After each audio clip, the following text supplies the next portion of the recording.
Hey, this is Stephen Platinum, your friend in wrestling, with Platinum versus AEW Dark, a special Friday edition.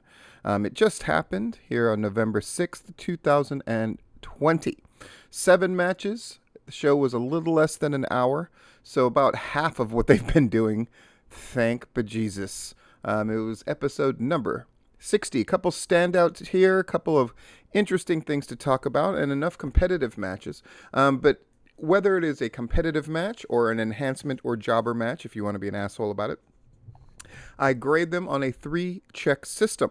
For matches where there is a foregone conclusion on who's going to win, the way those work is you get 1 check for the proper person being put over.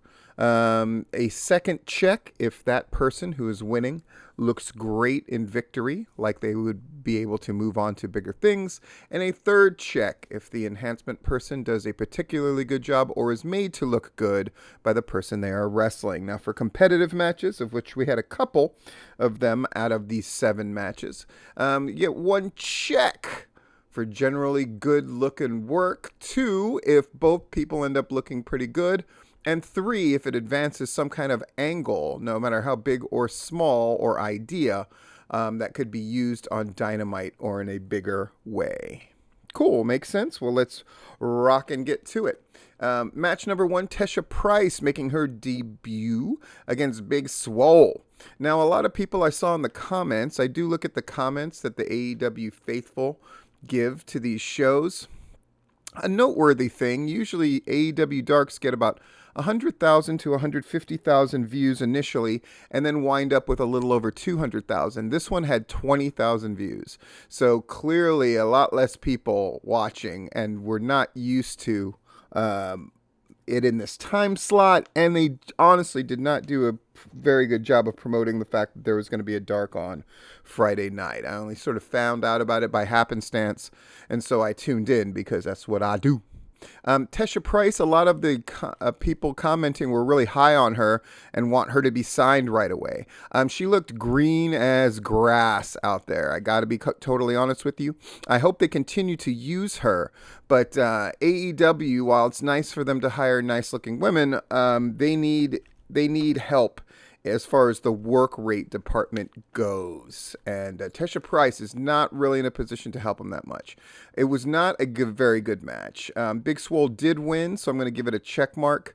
And Big Swole looked pretty dominant. That finisher of hers, I mean, she does that dirty dancing sort of twisting, ripcord, back fisty thing.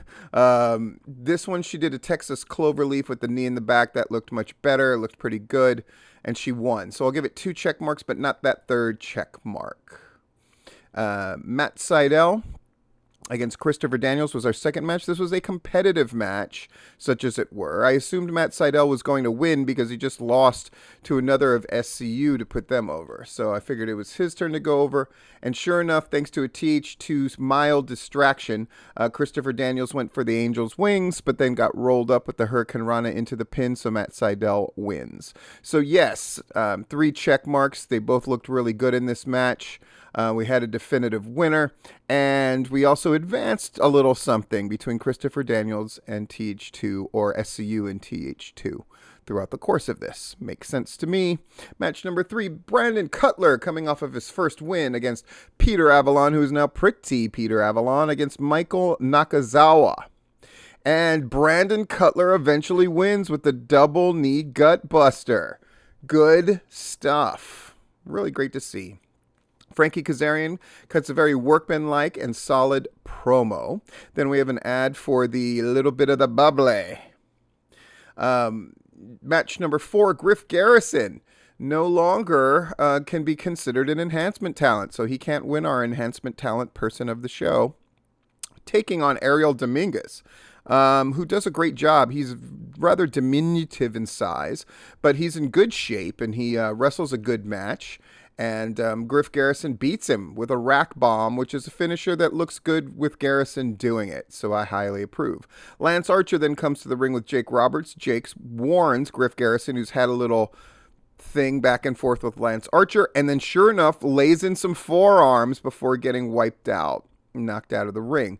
This whole time, by the way, Ariel Dominguez is just laid out. Um, Basically, the gist of the promo that Jake cuts, but then really Lance Archer takes over this promo, is Eddie Kingston and his family are in trouble. All right. A lot of people in the comments loved this promo. I thought the Jake part of the promo was okay, and the Lance Archer one was a little bit better. Wasn't blown away by it. I do think it's very well suited to Dark, however. I think it worked.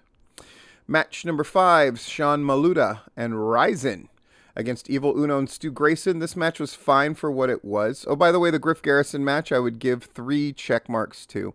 This one I would give 3 check marks to as well. Ryzen always looks good, and Sean Maluta did a really good job, I thought. Evil Uno and Stu Grayson look strong. That finisher by Evil Uno, the ripcord flatliner, looks phenomenal. I'm glad they're not trying to force some kind of double team finisher that doesn't look as good as that ripcord flatliner looked for Evil Uno. The 6th match, Trevor Reed against Ricky Starks. Ricky Starks is sort of old hat in doing these matches, and this is no exception. It looks really, really good here. All right. We had an ad for something, but I can't read my notes. My bad. 3 check marks for Trevor Reed. Really good match against Ricky Starks. And then finally, our de facto main event, Lee Johnson against Chuck Taylor. Chuck Taylor wins with the awful waffle. But one note I have to make for Lee Johnson, since clearly he's signed and they're going to use him more and he's in the Nightmare family and whatever, this guy's got to learn how to sell. Touch what hurts would help a lot. He gets pile driven, and it's the same sell as when he gets knocked down by a clothesline. And at one point, he took sort of a go to sleep and kind of no-sold it. Touch what hurts. You get pile driven, you better be grabbing your neck or your head or something. It's just the slumpy sell, I think, just looks very indie-rific. And Lee Johnson's got to tighten up those sells. That's his role, even within the Nightmare family. He's going to be getting beat up a lot. He's going to be getting beat up for sympathy a lot. And he's got to learn to sell much, much better. That's my opinion. Who was our enhancement talent of the night? I'm going to give it to Ariel Dominguez, who I thought looked really good. And, of course, Griff Garrison looked really good. He's on his winning ways. So is Brandon Cutler. Good stuff there. Anyway, this has been Stephen Platinum versus AEW Dark for November 6, 2020. And as always, I am your friend in wrestling.